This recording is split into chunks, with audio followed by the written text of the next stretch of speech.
ಮಣ್ಣಲ್ಲಿ ಆಡಬೇಡ, ಚಪ್ಪಲಿ ಹಾಕ್ಕೊಳ್ದೆ ಹೊರಗೆ ಹೋಗ್ಬೇಡ, ಕೈ ತೊಳ್ಕೊ. ಈ ಅತಿಯಾದ ಕ್ಲೀನಿನೆಸ್ನ ಮಾಡಿಬಿಟ್ಟು ನಾವು ಇವೇನಾಗಿದ್ದೀವಿ ಅಂದರೆ ಮಕ್ಕಳನ್ನ ಈ ರೋಗ ನಿರೋಧಕ ಶಕ್ತಿ, ಇಮ್ಯುನಿಟಿ ಅಂತ ಏನು ಕರಿತೀವಲ್ಲ, ಅದನ್ನೇ ಕಳೆದೋಗಂಗೆ ಮಾಡಿದ್ದೀವಿ. ಅತಿ ಜಾಗರೂಕತೆ. ಯಾಕೆ ಅಂದರೆ ನಾವೆಲ್ಲ ನಾವು 10 ಮಕ್ಕಳು, ಈಗೆಲ್ಲ ಒಂದೊಂದೇ ಮಗು, ಒಂದು ಮಗನ ಜೋಪಾನ ಮಾಡ್ಕೋಬೇಕಲ್ಲ, ಅದಕ್ಕೆ ತಂದೆ ತಾಯಿಗಳಿಗೆ ಅತಿಯಾದ ಕಾಳಜಿ.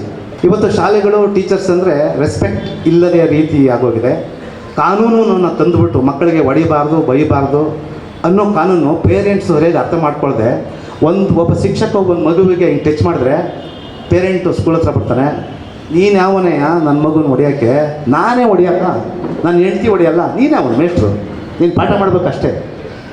ಈ ದಿಕ್ಕಲ್ಲಿ ಸಾಕ್ತಾ ಇದ್ದೀವಿ. ಈ ಕಲುಷಿತ ಪರಿಸರಕ್ಕೆ, ಸಮಾಜಕ್ಕೆ ಒಂದು ಮಾರ್ಗಸೂಚಿ ಆಗ್ಬೋದಂಥ ನಾಟಕ ಇದನ್ನು ಗೌಡರು ಕೊಟ್ಟಿದ್ದಾರೆ. ಅದು ನನಗೆ ಭಾಳ ಸಂತೋಷ ತಂದಿದೆ. ನಿಮ್ಮೆಲ್ಲರಿಗೂ ಕೂಡ ಇದು ಆ ಥರದ ಒಂದು ಮುದವನ್ನು, ಸಂತೋಷವನ್ನು, ಅಥವಾ ನಮ್ಮೊಳಗಿನ ಸ್ವಲ್ಪ ಎಲ್ಲೋ ಒಂದು ಕಲೆ, ಕೊಳಕುತನ, ಒಂದು ಸರಿಯಾದ ಆಲೋಚನೆ ಇಲ್ಲದಿರೋದನ್ನು ಸರಿ ಮಾಡಬಹುದು ಅನ್ನೋ ಒಂದು ನಂಬಿಕೆ ಇದೆ. ಇದು ಅರ್ಕ ಬುರ್ಕ.